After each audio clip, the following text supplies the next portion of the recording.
Bonjour, bienvenue sur Sandrine Harmonie. Donc aujourd'hui, je vous propose un tirage à 4 choix sur la mission de vie. Donc en premier, on a les 4 runes de magie. En premier, on a la rune de l'envol. Ce symbole représente la plus haute connaissance et le savoir. Si vous voulez apprendre quelque chose de nouveau, commencer un projet ou réussir dans un nouveau travail, utilisez-le pour attirer le succès et la connaissance à vous. Ensuite, en deuxième choix, on a l'œil, symbole très puissant utilisé pour le travail psychique ou dans vos sorts pour trouver la vérité ou savoir si quelqu'un est malhonnête. Utilisez-le également comme protection. En troisième choix, on a le symbole de la récolte, symbole utilisé pour la prospérité et l'abondance. Utilisez-le pour votre travail magique autour de l'argent ou pour attirer quelque chose de positif dans votre vie. Et enfin, en quatrième choix, la romance. Cette rune attire une romance ou un nouvel amour vers vous. Utilisez ce symbole pour la sexualité, la fertilité, mais aussi pour réparer les cœurs brisés et les relations. Et donc, je vais commencer par le choix numéro 1. Bienvenue, le choix numéro 1. Donc, on va commencer par une petite carte de l'oracle des rêves.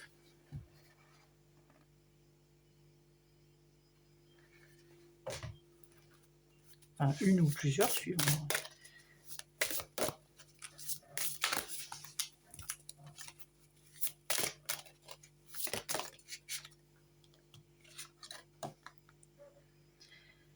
Le feu. Votre feu intérieur vous irradie d'une énergie nouvelle.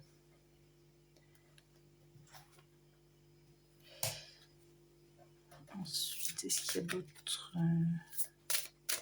Donc là, on est quand même bien sur un renouveau, en fait. C'est pas tout à fait un nouveau départ, parce que c'est se rappeler de ce pourquoi on est fait. Donc c'est un peu le thème de la mission de vie, d'ailleurs. Et c'est recommencer à briller. Retrouver son énergie en s'alignant sur sa mission de vie, justement. Donc, qu'est-ce qui va rallumer votre flamme intérieure, du coup? La nuit. La connaissance du caché éclaire ce qui a besoin d'être révélé.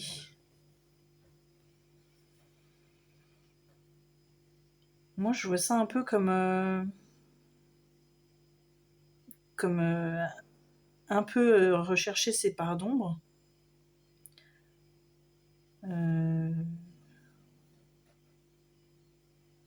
C'est marrant, on a vraiment le chat, la chouette, aussi des symboles de nuit, mais avec la lumière au milieu. La bougie qui est prête à nous éclairer, effectivement. Donc c'est prendre conscience de qui on est vraiment.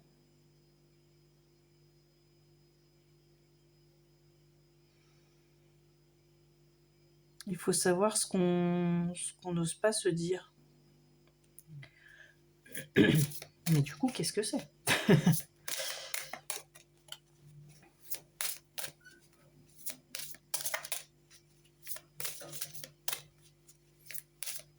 Qu'est-ce qui est caché?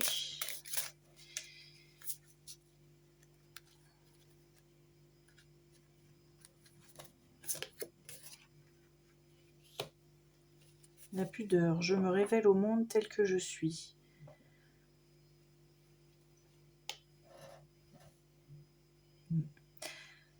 Oui, bon, on a les étapes. Retrouver ce qui est caché, qui on est vraiment, et se montrer tel qu'on est vraiment pour recommencer, en fait,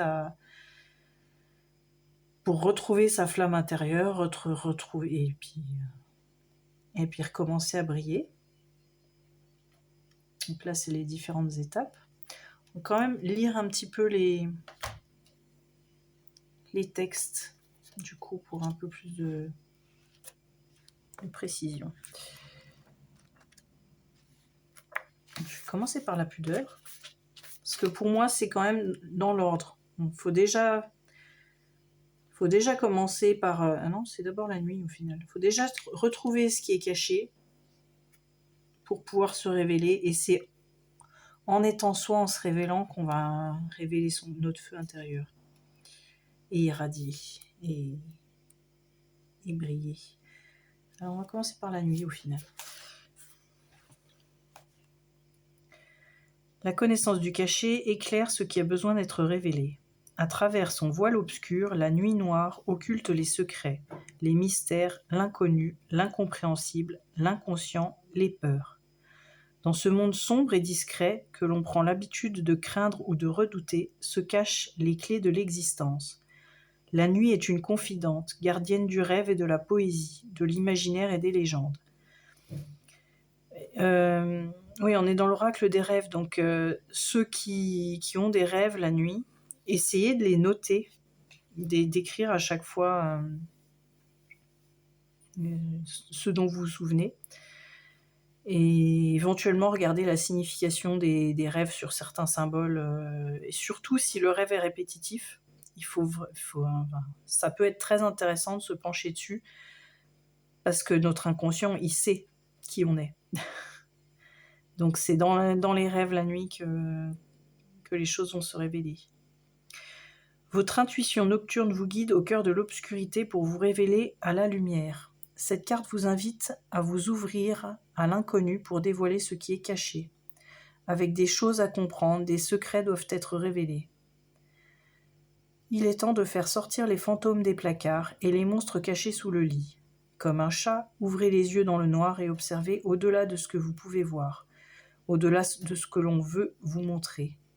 N'ayez plus peur de ce que vous pouvez découvrir. L'invisible, l'inconnu effraie parce que nous perdons le contrôle. Sans contrôle, le sentiment de sécurité nous échappe. En suivant votre intuition, en affinant votre perception des choses, vous pourrez vivre davantage en conscience du visible et de l'invisible, de ce qui est dissimulé.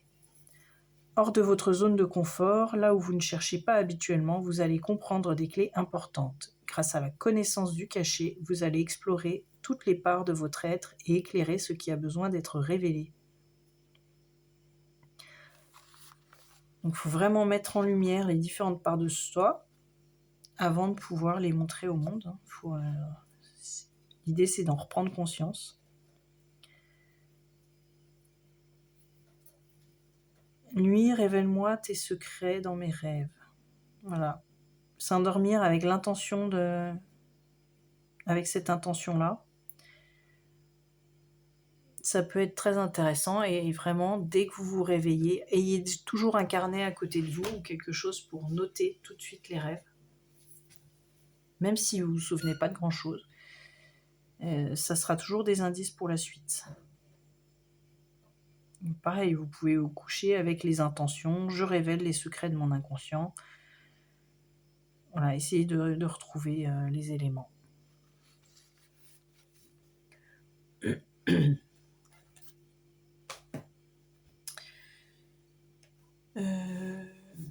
Ensuite, donc là on sait qu'il y a des choses à révéler.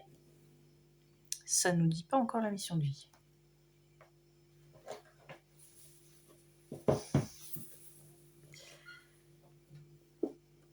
Alors on va voir un petit peu avec le tarot.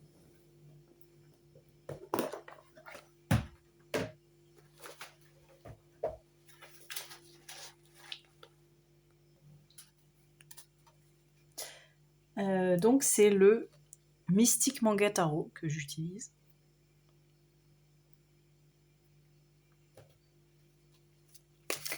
Donc qu'est-ce qu'il peut nous en dire un peu plus sur la mission de vie? Le 3 de bâton. Je vais en tirer un peu plus et puis j'essaierai d'expliquer après.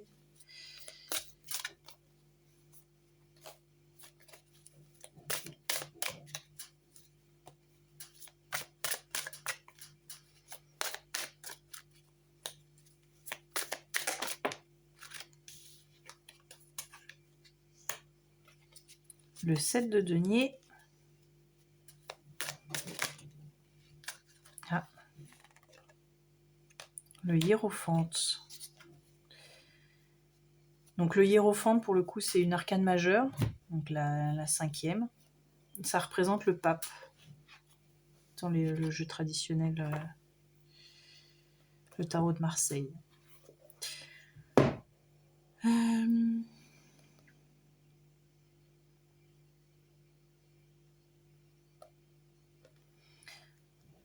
Donc la 7 de denier, elle représente le travail qui porte ses fruits, tout simplement.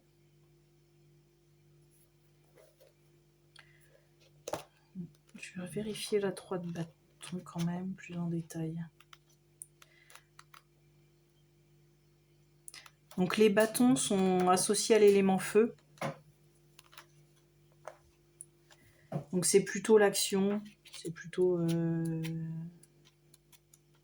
ce qui est rapide ou avec passion.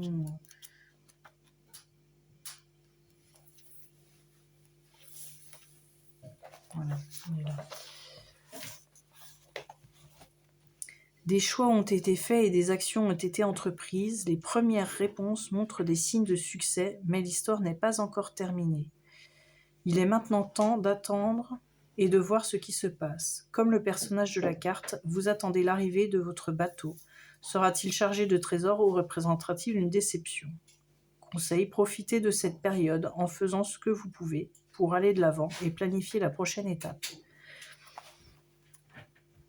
Donc, a priori, vous êtes déjà sur le chemin de votre mission de vie, hein, puisque les actions ont déjà été placées. Et du coup, on voit effectivement, ça correspond avec la carte du travail. Donc, les deniers, c'est l'élémentaire. Donc, c'est plus le côté matériel. Et donc là, ça correspond bien, où on a les premières réponses qui montrent les signes de succès. Donc, ça va être notre première réponse, le 7 de denier. Les choses semblent bien avancées et il n'y a pas grand-chose à faire pour l'instant. Votre projet est si près de se réaliser que vous pouvez le goûter, le sentir et le voir. Ce serait tellement tentant de tendre la main et de le saisir, mais ce n'est pas encore le moment. Les choses doivent mûrir davantage pour atteindre toute leur saveur. Donc effectivement, les cartes de feu, c'est quelque chose d'assez immédiat au niveau de l'action. Par contre, l'élémentaire, là, c'est plutôt quand c'est posé. Donc là, c'est ce qu'on retrouve au niveau de la description. Conseil, en attendant de récolter les lauriers, prenez le temps d'examiner comment les choses se sont passées afin de pouvoir vous améliorer la prochaine fois. Donc, c'est déjà 2 cartes qui disent qu'il faut quand même prendre un temps de pause pour profiter, pour regarder, pour analyser où on en est. Donc on retrouve le côté assez posé des cartes de terre où voilà, on a placé des choses, ça arrive, les récoltes arrivent, tant mieux, ça se présente plutôt bien. Et par contre, il faut prendre le temps d'analyser, comme c'est indiqué, pour vérifier s'il y a des choses à ajuster pour la prochaine fois. C'est une étape, c'est pas forcément la mission de vie qui est atteinte, voilà, mais c'est une étape qui avance, qui est entamée, les choses se posent. Et donc le hiérophante, notre arcane majeur, donc qui va plus être un peu le résultat ou vraiment du coup l'objectif final.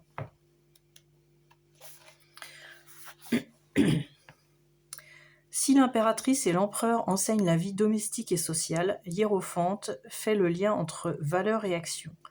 Bien que cette carte soit traditionnellement associée à la religion, étant donné le cynisme de la plupart des gens, en particulier ceux qui s'intéressent au tarot, à l'égard de celle-ci, il est préférable de voir l'hiérophante comme celui qui enseigne aux fous comment joindre le geste à la parole.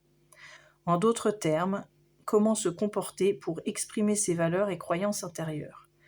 L'hiérophante sait que tant qu'il y a un écart entre ce que vous croyez dans votre cœur et les actions de votre vie quotidienne, il est impossible d'être en paix ou de présenter un visage authentique au monde.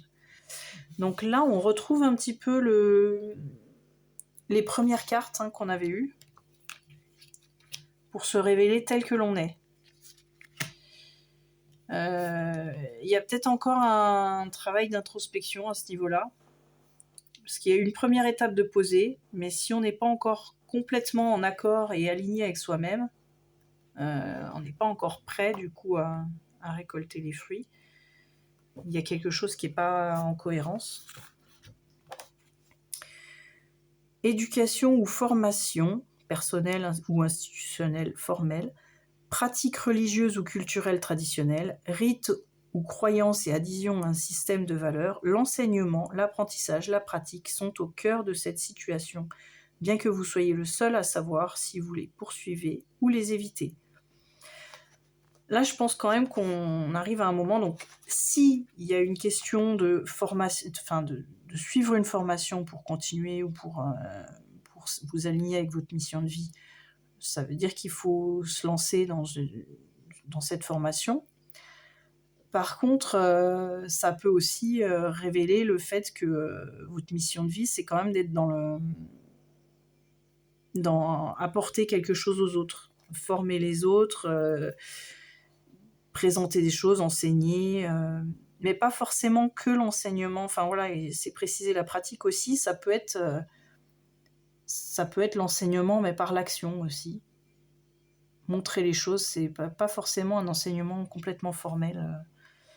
Ça veut pas dire forcément instituteur, quoi, ou formateur. Il y a d'autres manières d'enseigner, il y a d'autres manières de se montrer au monde, mais dans tous les cas, c'est en rapport avec l'autre. C'est pour apporter quelque chose.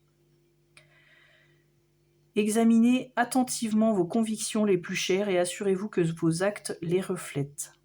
Si vous ne vous êtes jamais interrogé sur vos croyances, prêtez attention à votre comportement.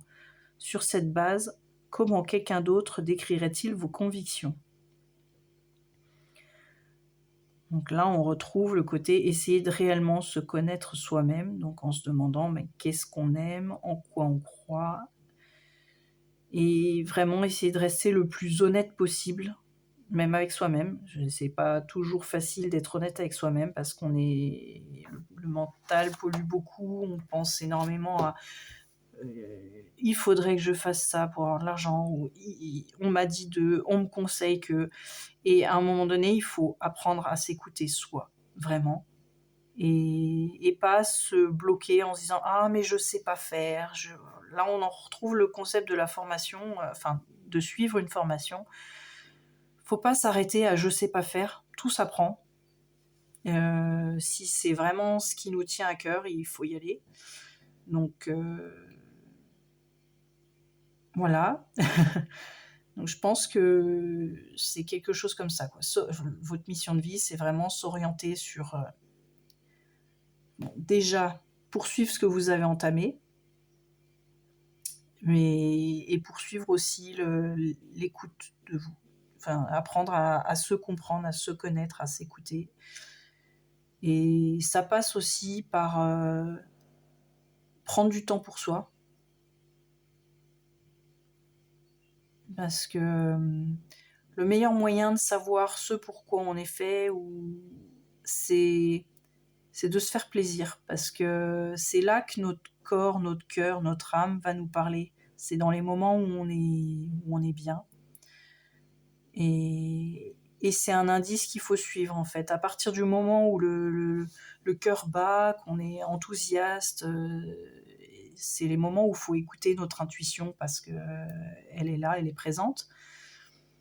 Par contre, si c'est les peurs, si c'est les angoisses, la culpabilité ou tout ça, ça va être du mental. Ça va pas être notre intuition, ça va pas être ce qui est vraiment pour nous. C'est de la logique à la limite, mais c'est pas... Là, c'est vraiment suivre son âme, c'est suivre ce pourquoi on est fait. C'est un peu pour ça qu'on se demande notre mission de vie aussi, c'est savoir ce qui est pour nous. Et donc pour savoir ce qui est pour nous, il faut s'écouter et suivre son cœur. Donc si on sent qu'on est crispé, qu'il y a des tensions dans le corps, qu'on n'est pas bien, c'est qu'on n'est pas sur le bon chemin. Voilà, alors que quand on commence à rayonner, à avoir de la joie, c'est que c'est là où il faut aller. Voilà donc pour ce premier choix. À bientôt, au revoir. Finalement, on va quand même rajouter des petits indices pour les premières pistes. Donc là, c'est l'oracle Les Murmures de l'Univers. Donc, qui a peut-être quelques pistes supplémentaires. Aussi les étapes qu'il va y avoir encore pour... Parce que comme on disait, là, c'est une première étape. Il faut savourer un petit peu où on en est. L'étape suivante, c'est effectivement d'essayer de révéler qui on est au monde, donc d'essayer d'exprimer qui on est. Ça se fera pas tout en une fois, donc ça va être par petites étapes. En fait, c'est aussi savoir poser les actions. À chaque fois qu'on découvre quelque chose sur nous, notre croyance, si c'est une croyance limitante, il faudra effectivement peut-être méditer pour essayer de la faire sauter. Mais il faut poser l'action derrière. Chaque fois qu'on apprend à se connaître, il faut directement rajouter l'action pour s'aligner. À chaque fois qu'on a trouvé « Ah, là, en fait, je suis comme ça me conviendrait mieux », tout de suite essayer. Ça marchera pas forcément à chaque fois tout de suite, mais c'est en posant les actions qu'on va petit à petit ajuster et être de plus en plus proche de qui on est et comment on vibre. Ah Eh bien, les plumes représentent les anges. Et donc là, cette carte, elle nous dit que vos anges, ils sont là, ils vous ont envoyé ou ils vont vous envoyer des signes, des synchronicités. Donc peut-être des plumes, peut-être des heures miroirs. Mais restez attentifs parce que en tous les cas, vous n'êtes pas seul. Vous avez entamé le chemin et ils sont bien conscients des efforts et ils sont là pour continuer toujours à vous encourager. Voilà. Et vous protéger aussi. Il ne faut pas hésiter en fait à leur demander. Eux, ça leur fait plaisir. Ils ne peuvent pas agir sans le consentement. Hein. Il y a toujours cette notion de consentement en fait. Et donc, il faut leur demander pour qu'ils puissent intervenir et vous guider. Donc, il ne faut pas hésiter. Voilà.